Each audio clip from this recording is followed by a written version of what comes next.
The night the city swallowed him, Salvatore Sal De Luca stumbled out of the back of a stolen laundry van with rope burns on his wrists and a prayer he couldn't quite remember.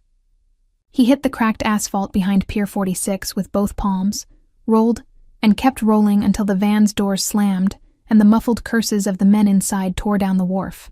Then the engine revved, tires screeched, and the van vanished into a spill of sodium light and fog. He lay still for a long beat, feeling the iron taste of panic in his mouth. The wind off the Hudson stung his face. Somewhere far away, a tugboat moaned. Somewhere closer, a gull laughed like a drunk. Sal assessed himself with the slow caution of a man who'd once survived 3 bullets. Ribs sore, ankle wrenched, head ringing. He lifted a trembling hand to the back of his skull and found a sticky patch the size of a $50. Blood, old, clotted. They'd clocked him when he tried to run, in that windowless room that smelled like cigarettes and bleach. He should have recognized the room.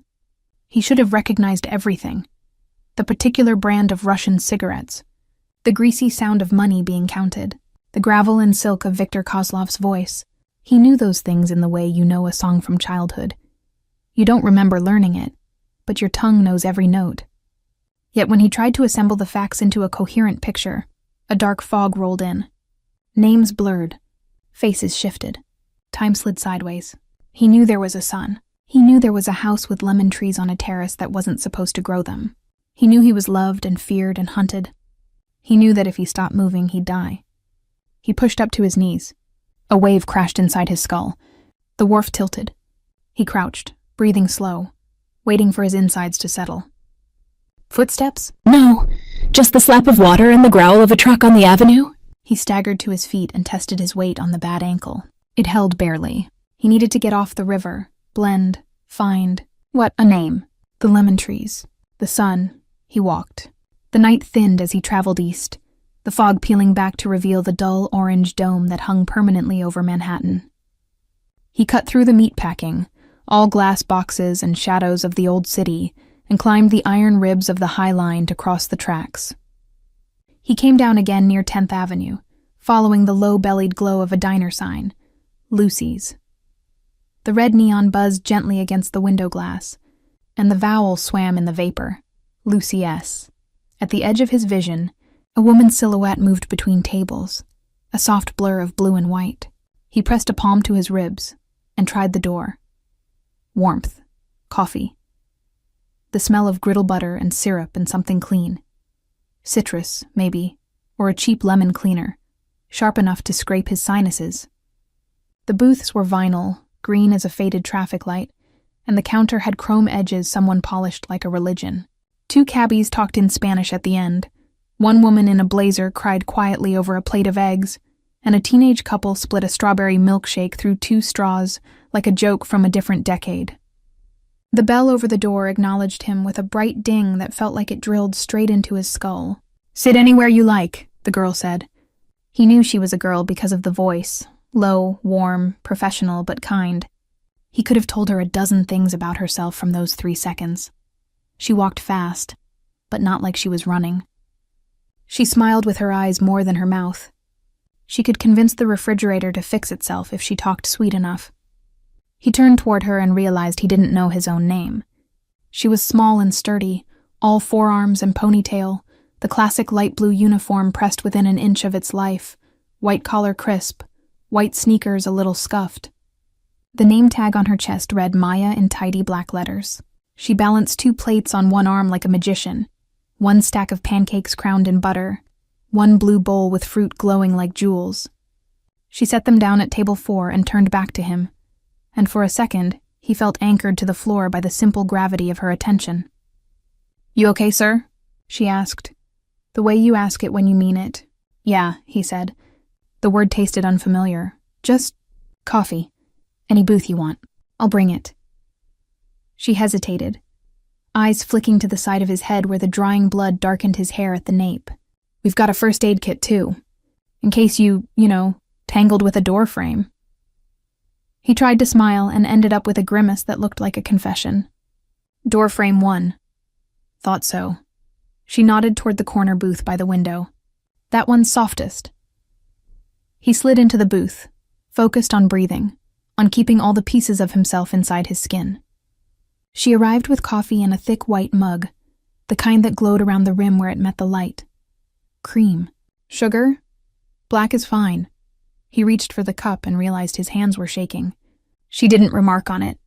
Kitchen does a decent chicken soup if you need something warm. On me, on me. The words landed like a blanket. His mouth worked around a protest that wouldn't come. I thank you. No worries. She leaned in just a little, voice now pitched for just the two of them.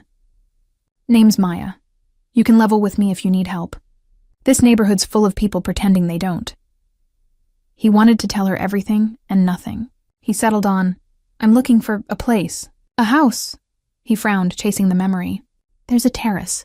With lemon trees. Something flickered across her face.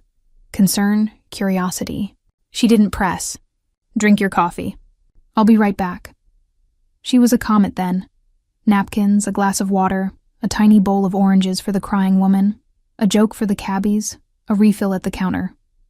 She moved like she belonged to the place. Like the air got warmer when she passed through it.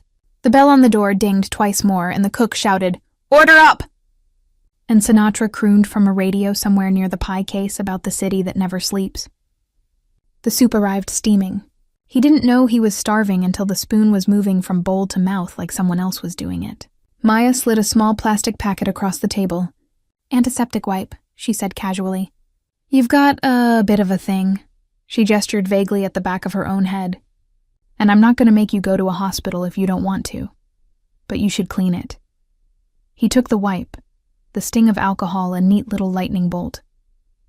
Thanks. How's the soup? It tastes like home, he said, surprised at the truth of it. She smiled and it changed her whole face. Then you've had a decent home. He swallowed. Lemon trees, a boy. A laugh like a snapped violin string. Maybe I did. When he stood an hour later, the city had slid subtly from night into pre-dawn. The crying woman had stopped crying. The cabbies had left. The milkshake had melted into a pink puddle, and the teenagers had vanished into whatever future teenagers vanish into. He fished a wad of damp bills from his pocket and stacked them on the table, trying to count. The numbers crawled away from him like insects. Maya's hand landed gently on the money. Don't worry about it, she said. I told you. On me. I can't. You can, she said, with a steel that made sense of how the refrigerator would listen. You can pay me back by coming in tomorrow and telling me how the lemon trees went. He looked at her and felt something shift inside him. Some tiny compass needle that had been whirling madly for hours catch on north. Tomorrow? Breakfast rush starts at 6. I'll save you a booth. He nodded like a pilgrimage had been assigned. Okay. Outside, the city's first trains rattled awake. He started walking again, following a scent he couldn't name, a geometry of streets that would surely resolve into the right angle if he walked long enough. He found a bench in a pocket park between two buildings, sat down, and slept as the sky pinked and the day changed ownership. Even the most disciplined man breaks after 3 days without sleep.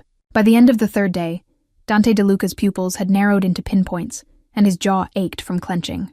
He had turned his phone into a weapon, contacting private eyes on 3 coasts, calling in favors owed from the Pentagon to Palermo, snapping orders at lieutenants who knew better than to argue when the boss's father was missing, and rumors said Viktor Kozlov's hands were the ones that had scooped him off the sidewalk. On the 4th morning, Dante woke hunched over a war table on the 2nd floor of the DeLuca townhouse.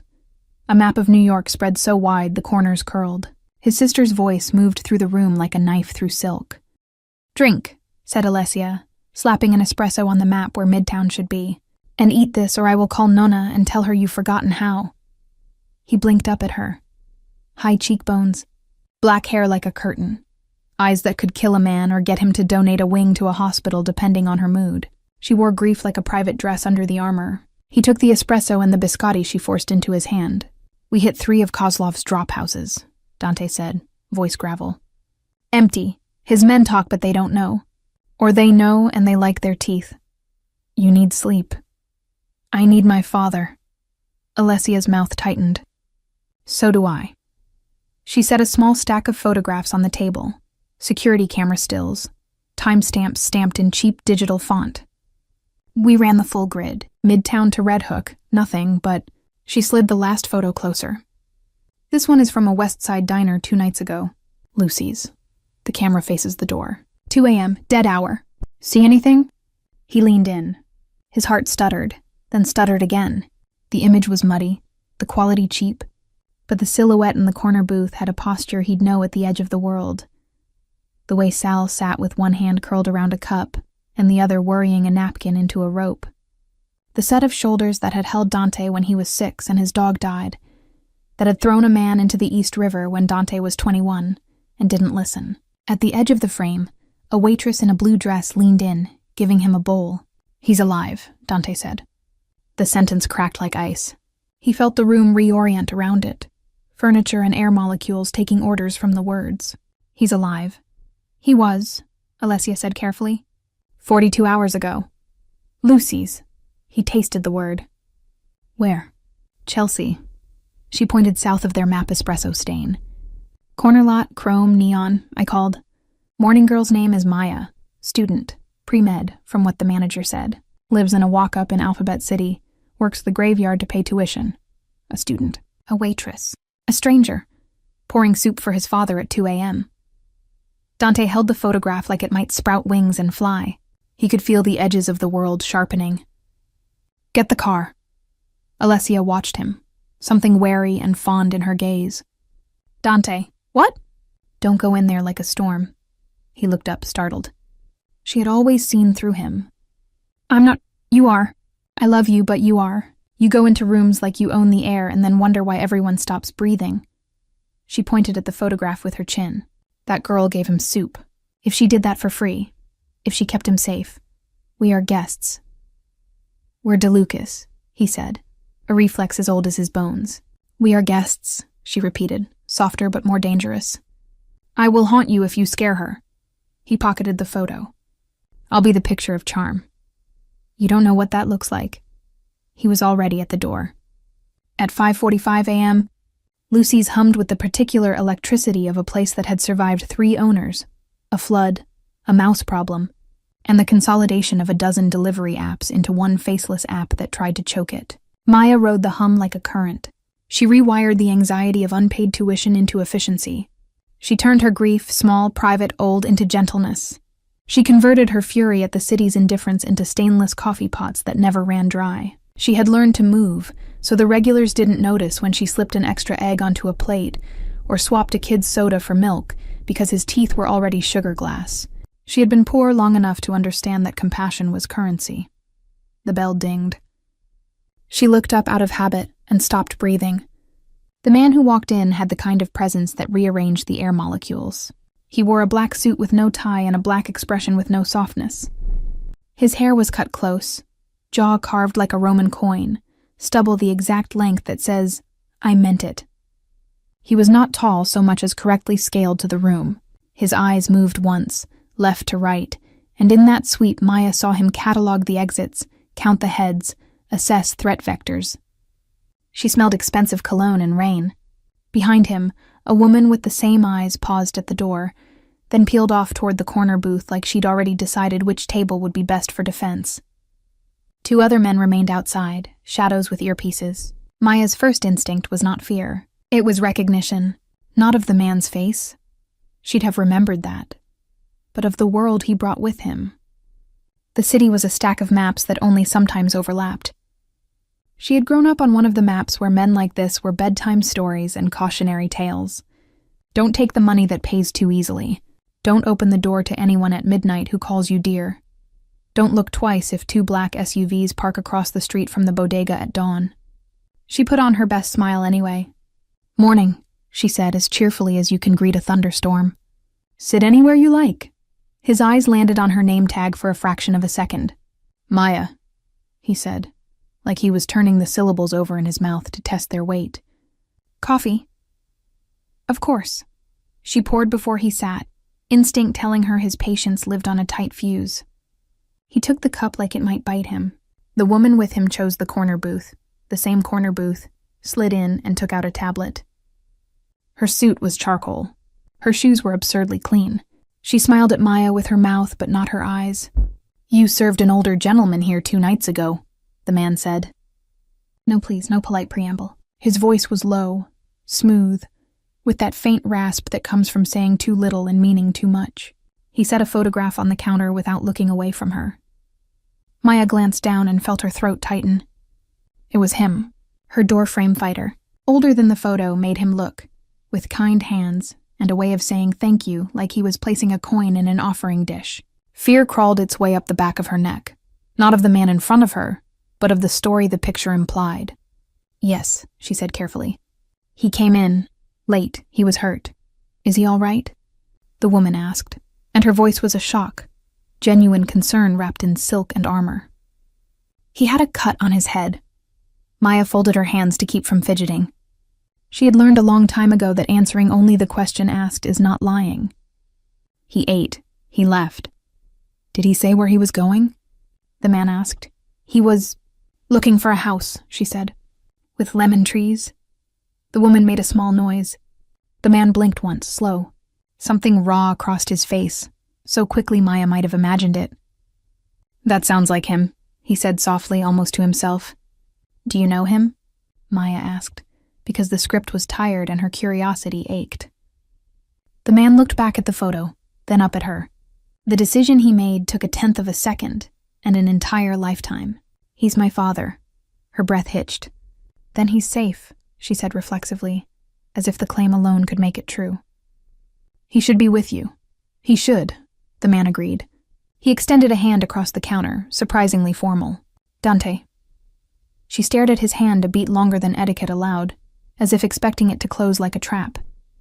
Then she wiped her palm against her apron and took it. Heat flared up her wrist at the contact, ridiculous and unwanted. His palm was warm, dry, steady. She wondered how many people had trusted that steadiness to save them, and how many had learned too late it could crush. I'm sorry, Maya said. He didn't give me a name. I tried to make him go to a hospital. He said he needed to find his house.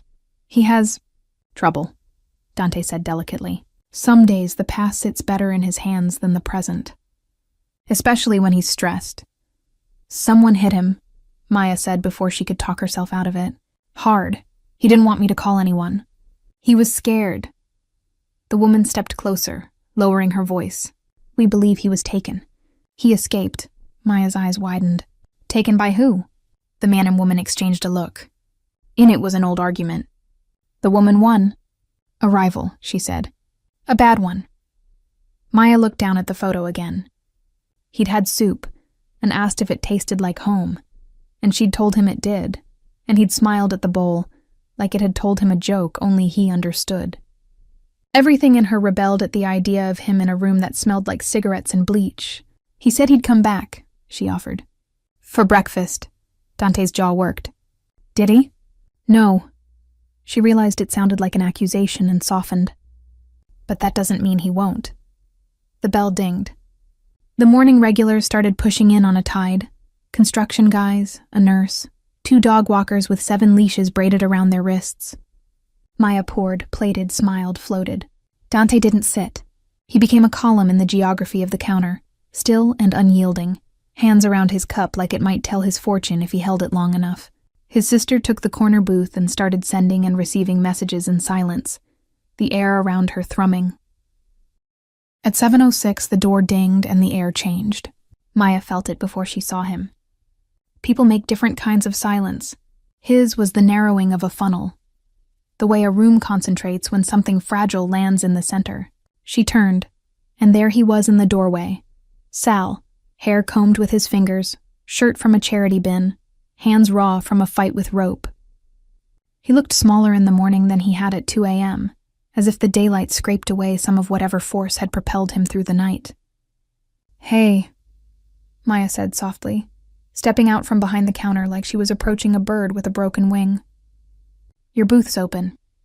He looked at her like he was trying to reattach a name to a face. Then relief washed his features, and it did a beautiful thing to his mouth. Soup? Soup. He limped toward the corner booth. As he passed the counter, Dante stood. The moment caught like flint. Sal stopped. He stared at the man who was the shape of him, 10 inches taller and 30 years younger. His eyes filled so fast Maya felt it in her chest. Dante swallowed. His throat moved once, twice. He didn't reach out. He didn't say a word. He only breathed Papa. Sal's face crumpled. He made a sound like something breaking and being repaired in the same instant. Figlio, he whispered. And then Dante was there with his hands on his father's shoulders and his forehead against his father's. And there were tears. The kind men think they are too strong to make and never are.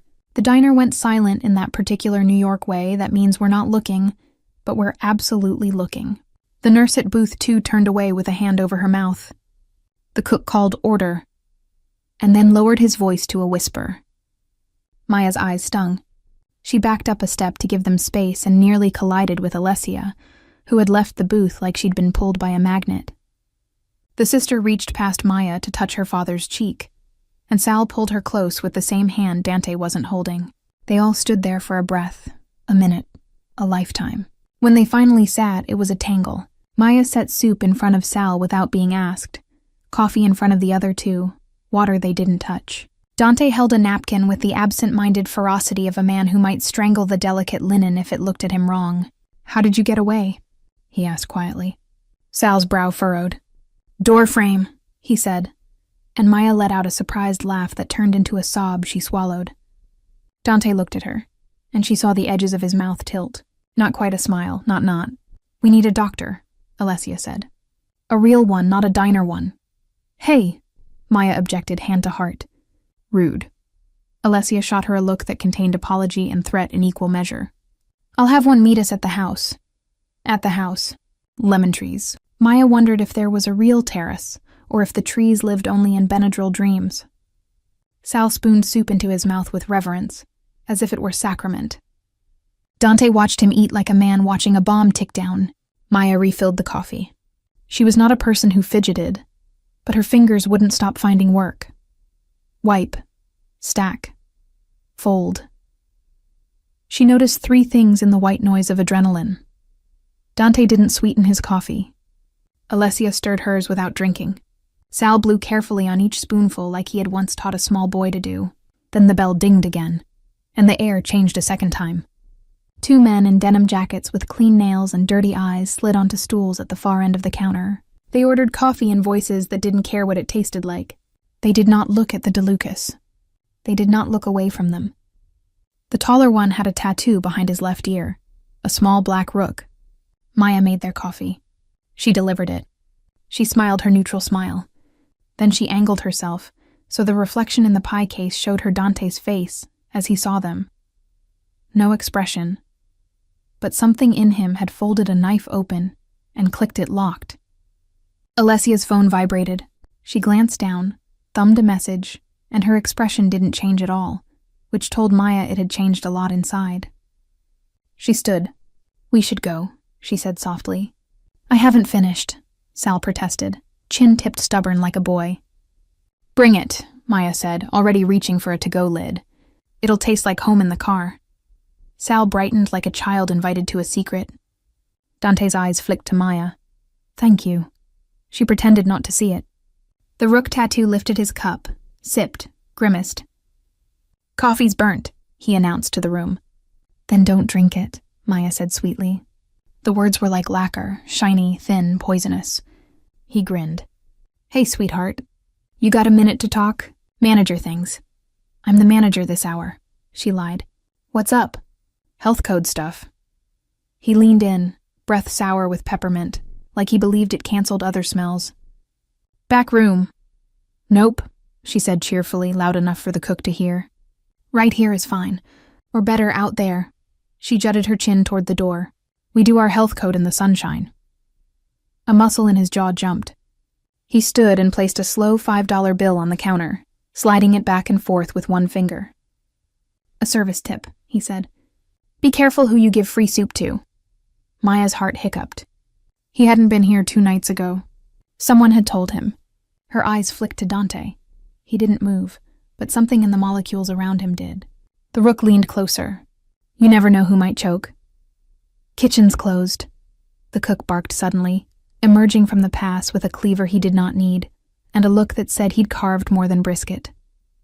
"You boys can leave." It got quiet again. The rook held Maya's gaze. decided she wasn't worth a broken glass in a crowded room, finished his burnt coffee like a dare, and left. His partner followed. The bell dinged time back into motion. Alessia was already paying at the register. Dante stood, his chair's legs scratching the tile. He put a $100 bill on the counter, and when Maya opened her mouth to refuse, he put another. "For the soup," he said. "And the health code." "I said," she began, and stopped, because his expression said, "You'll insult me if you refuse this," and she did not have the time or the willingness to start a cultural war over a check. "Okay," she said, "but I'm counting it as a donation to the college fund." "Pre-med?" he asked, the corners of his mouth doing that not smile again. "Neuro," she said, surprising herself with the honesty. "Brains are stubborn." "Tell me about it," he muttered, glancing at his father, who refused to leave without a plastic spoon. They moved quickly. A black SUV slid to the curb as if the city had grown it there. Maya stood at the door with a to-go bag, her hand on the glass, watching them load Sal gently into the back. Sal rolled down the window before they shut the door and held out the spoon like an oath. At 7:06, the door dinged and the air changed. Maya felt it before she saw him. People make different kinds of silence. His was the narrowing of a funnel, the way a room concentrates when something fragile lands in the center. She turned, and there he was in the doorway. Sal, hair combed with his fingers, shirt from a charity bin, hands raw from a fight with rope. He looked smaller in the morning than he had at 2 a.m., as if the daylight scraped away some of whatever force had propelled him through the night. "Hey," Maya said softly, stepping out from behind the counter like she was approaching a bird with a broken wing. "Your booth's open." He looked at her like he was trying to reattach a name to a face. Then relief washed his features, and it did a beautiful thing to his mouth. "Soup?" "Soup." He limped toward the corner booth. As he passed the counter, Dante stood. The moment caught like flint. Sal stopped. He stared at the man who was the shape of him, 10 inches taller and 30 years younger.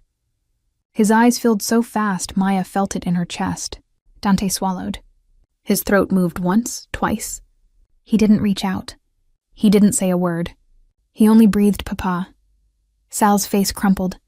He made a sound like something breaking and being repaired in the same instant. "Figlio," he whispered. And then Dante was there with his hands on his father's shoulders and his forehead against his father's. And there were tears. The kind men think they are too strong to make and never are. The diner went silent in that particular New York way that means we're not looking, but we're absolutely looking. The nurse at booth 2 turned away with a hand over her mouth. The cook called order, and then lowered his voice to a whisper. Maya's eyes stung. She backed up a step to give them space and nearly collided with Alessia, who had left the booth like she'd been pulled by a magnet. The sister reached past Maya to touch her father's cheek, and Sal pulled her close with the same hand Dante wasn't holding. They all stood there for a breath, a minute, a lifetime. When they finally sat, it was a tangle. Maya set soup in front of Sal without being asked, coffee in front of the other two, water they didn't touch. Dante held a napkin with the absent-minded ferocity of a man who might strangle the delicate linen if it looked at him wrong. "How did you get away?" he asked quietly. Sal's brow furrowed. "Door frame," he said, and Maya let out a surprised laugh that turned into a sob she swallowed. Dante looked at her, and she saw the edges of his mouth tilt. Not quite a smile. Not. "We need a doctor," Alessia said. "A real one, not a diner one." "Hey," Maya objected, hand to heart. "Rude." Alessia shot her a look that contained apology and threat in equal measure. "I'll have one meet us at the house." At the house. Lemon trees. Maya wondered if there was a real terrace, or if the trees lived only in Benadryl dreams. Sal spooned soup into his mouth with reverence, as if it were sacrament. Dante watched him eat like a man watching a bomb tick down. Maya refilled the coffee. She was not a person who fidgeted, but her fingers wouldn't stop finding work. Wipe. Stack. Fold. She noticed 3 things in the white noise of adrenaline. Dante didn't sweeten his coffee. Alessia stirred hers without drinking. Sal blew carefully on each spoonful like he had once taught a small boy to do. Then the bell dinged again, and the air changed a second time. 2 men in denim jackets with clean nails and dirty eyes slid onto stools at the far end of the counter. They ordered coffee in voices that didn't care what it tasted like. They did not look at the DeLucas. They did not look away from them. The taller one had a tattoo behind his left ear, a small black rook. Maya made their coffee. She delivered it. She smiled her neutral smile. Then she angled herself, so the reflection in the pie case showed her Dante's face as he saw them. No expression, but something in him had folded a knife open and clicked it locked. Alessia's phone vibrated. She glanced down, thumbed a message, and her expression didn't change at all, which told Maya it had changed a lot inside. She stood. "We should go," she said softly. "I haven't finished," Sal protested, chin tipped stubborn like a boy. "Bring it," Maya said, already reaching for a to-go lid. "It'll taste like home in the car." Sal brightened like a child invited to a secret. Dante's eyes flicked to Maya. "Thank you." She pretended not to see it. The rook tattoo lifted his cup, sipped, grimaced. "Coffee's burnt," he announced to the room. "Then don't drink it," Maya said sweetly. The words were like lacquer, shiny, thin, poisonous. He grinned. "Hey, sweetheart. You got a minute to talk? Manager things." "I'm the manager this hour," she lied. "What's up?" "Health code stuff." He leaned in, breath sour with peppermint, like he believed it canceled other smells. "Back room." "Nope," she said cheerfully, loud enough for the cook to hear. "Right here is fine. Or better, out there." She jutted her chin toward the door. "We do our health code in the sunshine." A muscle in his jaw jumped. He stood and placed a slow $5 bill on the counter, sliding it back and forth with one finger. "A service tip," he said. "Be careful who you give free soup to." Maya's heart hiccuped. He hadn't been here 2 nights ago. Someone had told him. Her eyes flicked to Dante. He didn't move, but something in the molecules around him did. The rook leaned closer. You never know who might choke. "Kitchen's closed," the cook barked suddenly, emerging from the pass with a cleaver he did not need and a look that said he'd carved more than brisket. "You boys can leave." It got quiet again. The rook held Maya's gaze, decided she wasn't worth a broken glass in a crowded room, finished his burnt coffee like a dare, and left. His partner followed. The bell dinged time back into motion. Alessia was already paying at the register. Dante stood, his chair's legs scratching the tile. He put a $100 bill on the counter, and when Maya opened her mouth to refuse, he put another. "For the soup," he said. "And the health code." "You're good," he told her simply. "You too," she said, not trusting her voice for more. Dante hesitated on the sidewalk. He looked taller outside.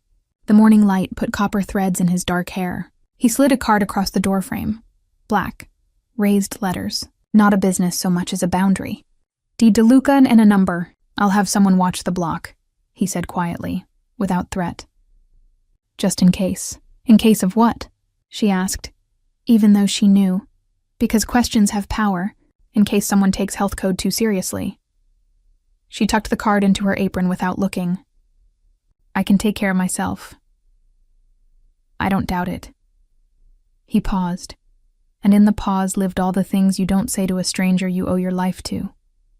Then he said something else entirely. "Thank you for feeding my father."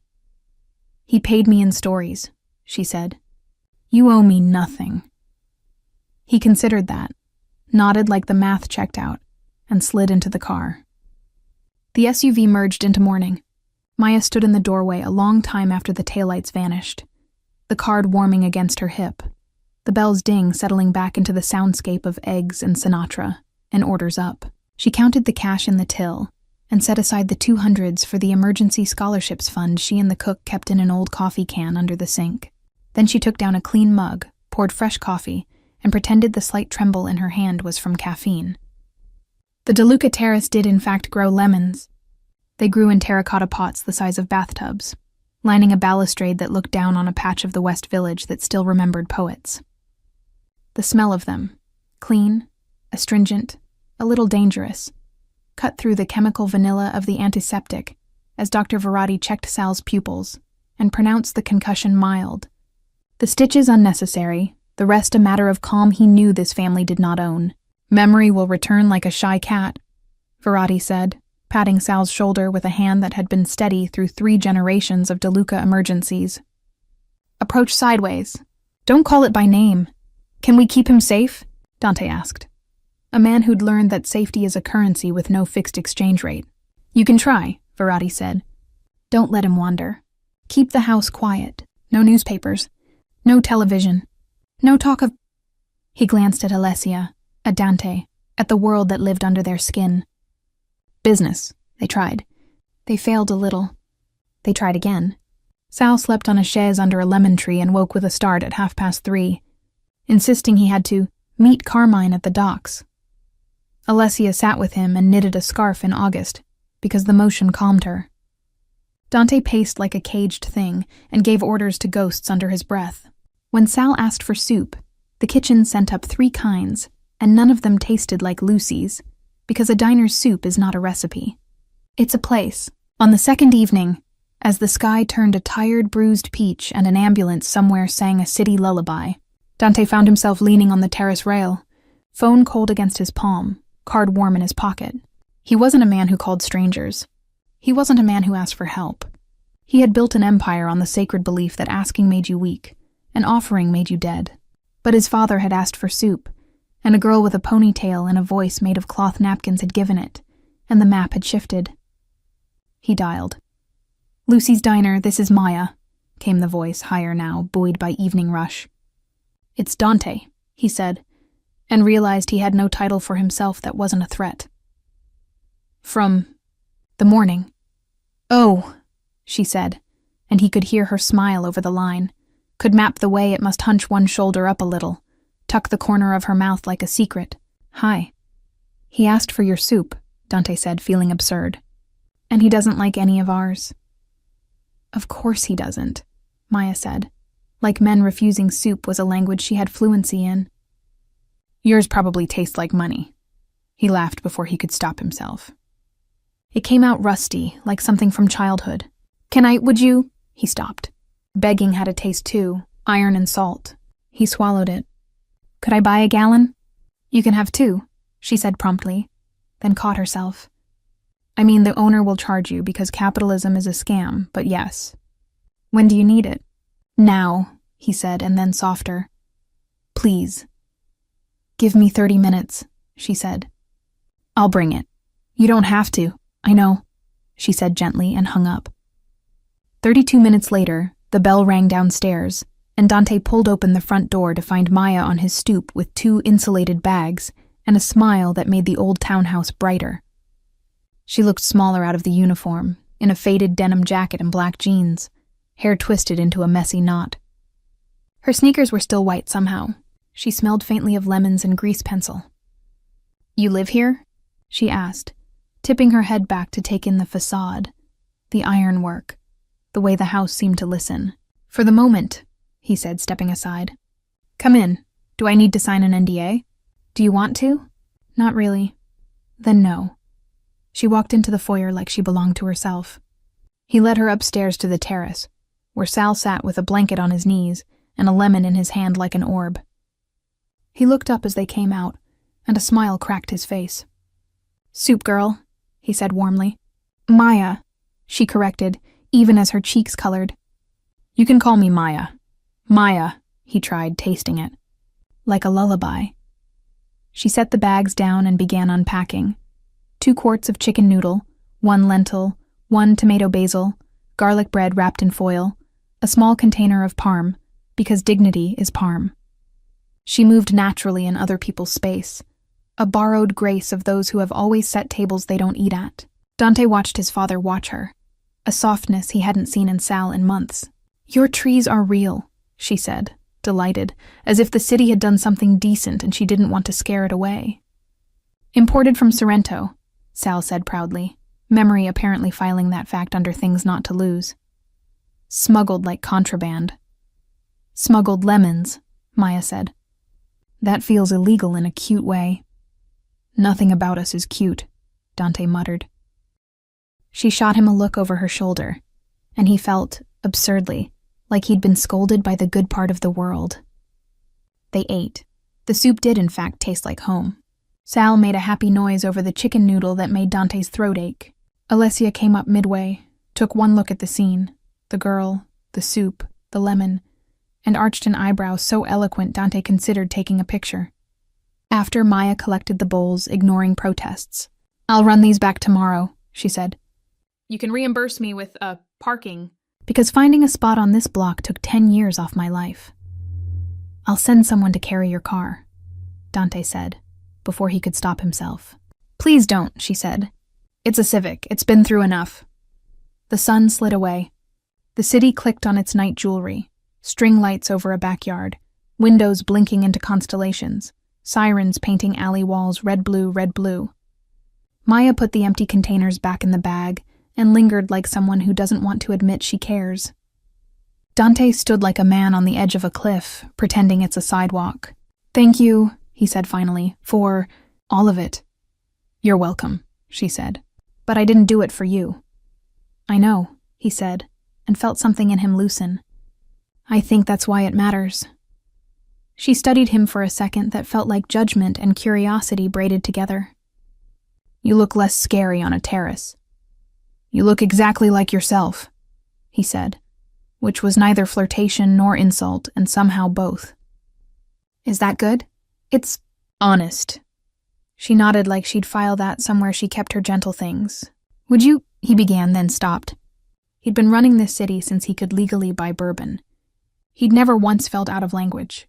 "Would you come again tomorrow? Dinner. My mother wants to meet you." "Your mother?" she repeated, delighted and alarmed. "She's strong," he said, which in his mouth meant dangerous. "But she's soft where it counts." "Then yes." He walked her downstairs. At the door, she paused with her hand on the knob, looking up at him. "Do you always watch people the way you watch me?" "How do I watch you?" "Like you're deciding if I'm a problem." "You are," he said honestly. "But not the kind I'm used to." She grinned. "Good." She slipped out into the night with her insulated bags and her Civic, and a piece of him he hadn't agreed to give. He stood on the stoop until the taillights turned the corner, and only then did he realize his shoulders had dropped an inch. Viktor Kozlov wasn't a man to leave a favor unpaid. He'd sent 2 boys to the diner to scout and found a girl who smiled like a razor. He'd sent a whisper to an officer in the 7th to check a plate and learned the Civic belonged to a student with a scholarship balanced on a knife's edge. He'd sent a man to the block to watch, and that man had disappeared, which told Victor the DeLucas had widened their radius. So he changed approach. He sent flowers, not to the townhouse, to Lucy's. A dozen long-stemmed roses, color the exact crimson of arterial blood, delivered at noon on a Saturday when the line was out the door. The card said, "For the girl with the generous hands. Tell Mr. DeLuca to say please next time." No signature. No need. The cook stared at the roses like he'd like to chop them. Maya stared at the card until the letters blurred. Then she slid it under the register and went back to pouring coffee like nothing could shake a river. At 5, the bell rang, and 2 uniformed cops came in for pie and to stand where the city could see them. At 7, Dante texted, "We're coming."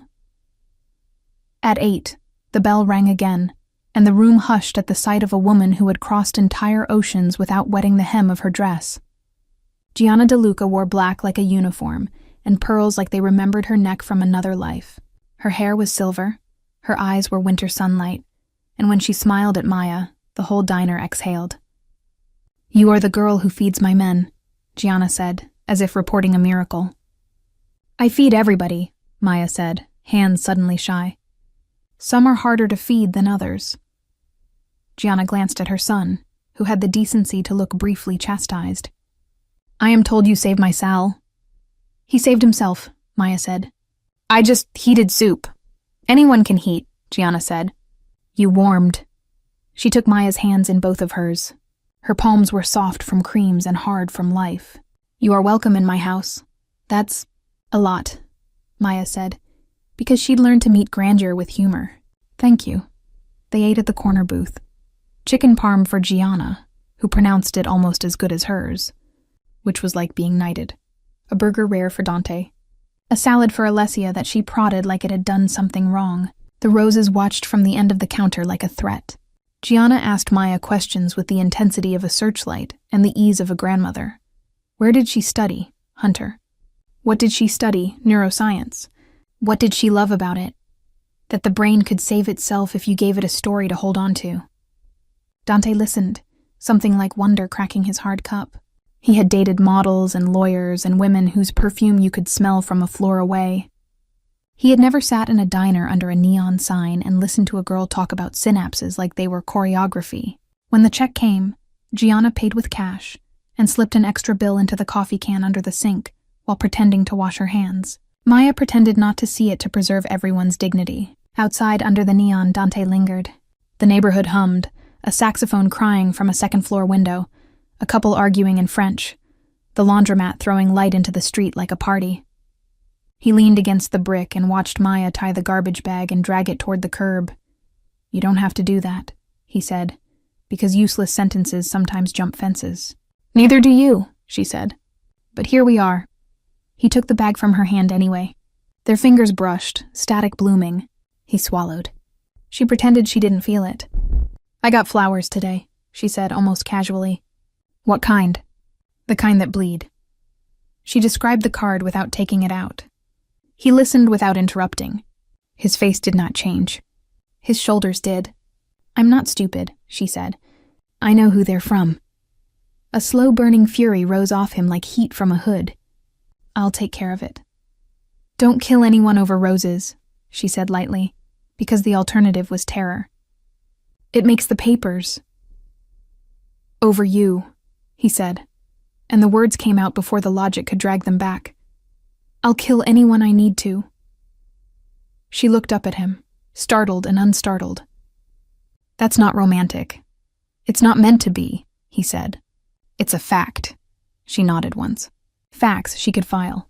"Okay," she said, and the city exhaled. The first time he kissed her, it was because she told him not to. They had fallen into a pattern that wasn't a plan. She brought soup. He brought lemons. She taught Sal to play a memory card game that used pictures of places he loved. He had a piano tuned and watched her figure out Debussy from muscle memory she didn't admit she owned. Alessia teased them both ruthlessly and then left them alone in rooms on purpose. Gianna watched and approved and arranged. The roses stopped. The rook moved to another board. One night after the dinner rush, he closed the diner with her. He flipped chairs, wiped tables, learned the ritual, ketchup bottles, sugar caddies, the holy art of the crease-free napkin. Sinatra murmured low on the radio. The neon made veins on the counter glow. The city outside was a dark sea with bright fish. He dried his hands on a towel and said, "This feels like a church." She laughed. "That's the nicest thing anyone's ever said about this grease trap." "I mean it." "I know." She sank onto a stool and let her shoulders drop, an intimacy he recognized as rarer than nakedness. "Don't kiss me," he blinked. "I wasn't going to." "Yes, you were." She looked at him sideways, that grin that told the refrigerator to behave. "You're thinking about it." "I am," he admitted, because he had been taught honesty as a weapon and found he preferred it as a gift. "I think about it constantly." "Don't," she said. But she was smiling, which confused every part of him that didn't already live in confusion. "Not because I don't want you to. I do." She said it like a diagnosis. "But because once you start, you don't stop. And I have a midterm at 8. He laughed, a real sound that made the pie case do something magical with the light. "What's the topic?" "Hippocampal plasticity," she said. "Memory," he sobered. "Bring it home then." She stood, set the towel on the counter, walked to him with careful steps like she was carrying something hot, and rose onto her toes to touch her mouth to his. It wasn't cinematic. It was simple, controlled, fiercely soft. It was mercy. He had been kissed by women who tasted like sugar and ambition. She tasted like coffee and lemon peel and the exact truth. "Now go," she said, breath warm, "before we burn the diner down." "Yes, Dr. Maya." "Not yet," she said. "But soon." He left with his hands shaking, and the map of the city under his feet rewritten. When Koslov finally moved, he didn't do it with roses. He did it with fire. A small empty warehouse on the edge of Red Hook went up in the kind of blaze that eats whole blocks if the wind wants to help. The FDNY fought for 6 hours. Dante watched from a car 3 streets over with his jaw clenched until it ached. At dawn, a text arrived from a number that had never existed before. More where that came from. Tell your girl to keep her hands to herself. In the quiet after, he realized something cold. The girl wasn't an accident anymore. She was a lever. He went to the diner at noon with a proposal and a fear. The proposal was security, a car, a safe house she would hate. The fear was that she'd say no, and he'd have to choose between protecting her and respecting her. She listened, back against the stainless counter, arms folded. He realized he loved the line of her wrists. I can't stop working, she said. Rent exists. I can pay. I know, she said gently, and put 2 fingers over his mouth to stop the word before it shamed them both. I won't be owned by money. Not yours. Not anyone's. You said. He nodded because she was right, and because he'd never had anyone stop him like that and have him not mind. Let me at least drive you. There and back. And make me look like a target? You already are, he said, and watched her swallow the truth. Please, he added, a word he did not give lightly. Humor me. She thought for a long beat, then sighed. Fine, but the car has to be ugly. He almost smiled. We have access to an entire museum of ugly. The next morning, Maya got out of a tan 2006 Corolla with a dented bumper driven by a grandmother named Rosa, who could bench press a man and did, once in '89. Kozlov's spotter across the street wrote down the plate and reported a ghost. The city laughed in 7 languages. That night, when the diner closed and the city hit that particular pitch where anything could happen, and you have to decide if you're the kind of person who runs toward or away, Dante walked her home. He did it without asking, because sometimes the question itself is a danger. On her stoop, under a streetlight that turned moths into planets, she touched his wrist and said, You are getting in deeper. He said, I was born at the bottom. She said, I meant with me.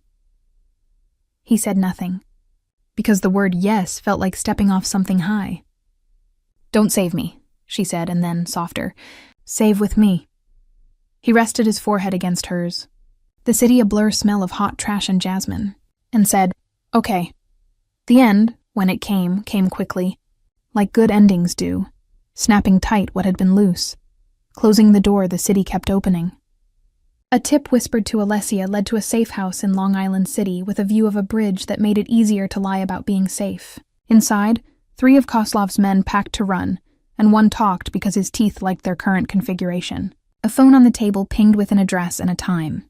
The time was tomorrow. The address was Lucy's. They weren't going to burn it.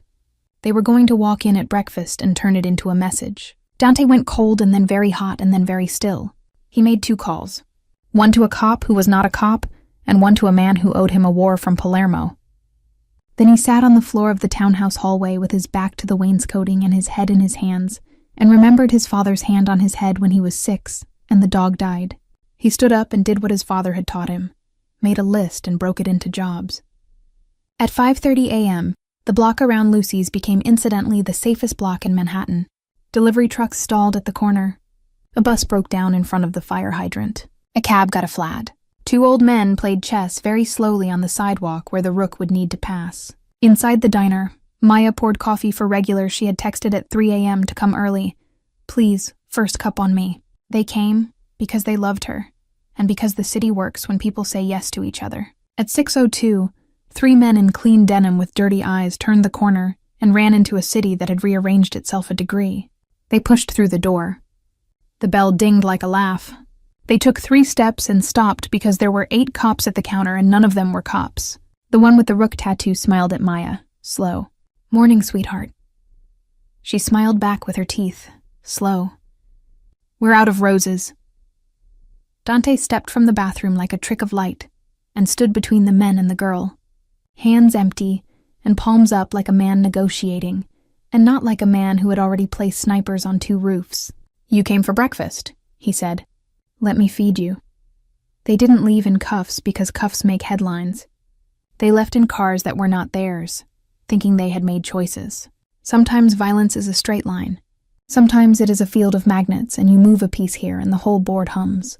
Later, When the block exhaled and the bus started, and the cab drove crooked to the shop, and the old men knocked over their kings, and the city returned to its regularly scheduled miracles, Maya refilled his coffee and said, "You didn't kill anyone today."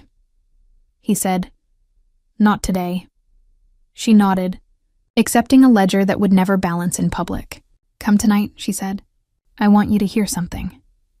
That evening, under the lemon trees, she set her phone on the terrace wall and played a recording. Sal's voice telling a story into her phone about a boy and a dog and a summer the city forgot to be cruel. She had recorded him in the afternoons when the light made him softer, and she played it back to him at night when the fog came down.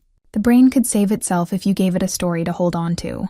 Dante listened with his eyes closed, and when the voice broke on the word Figlio, he reached for her hand like the map was finally correct and the road lay clear. Gianna watched from the kitchen door, her pearls catching dusk, and nodded to a god she negotiated with daily. Alessia leaned on the railing and texted 3 people good news she didn't name. When the story ended, the lemons breathed, and the city below them changed colors like a living thing. Dante turned to Maya, fingers still laced with hers. "Marry me," he said, and it was ludicrous and perfect and early and exactly on time. She laughed through tears. "That's not how hippocampal plasticity works." "I don't know what that means." "It means yes," she said, and kissed him until the city forgot to be cruel for the length of a song.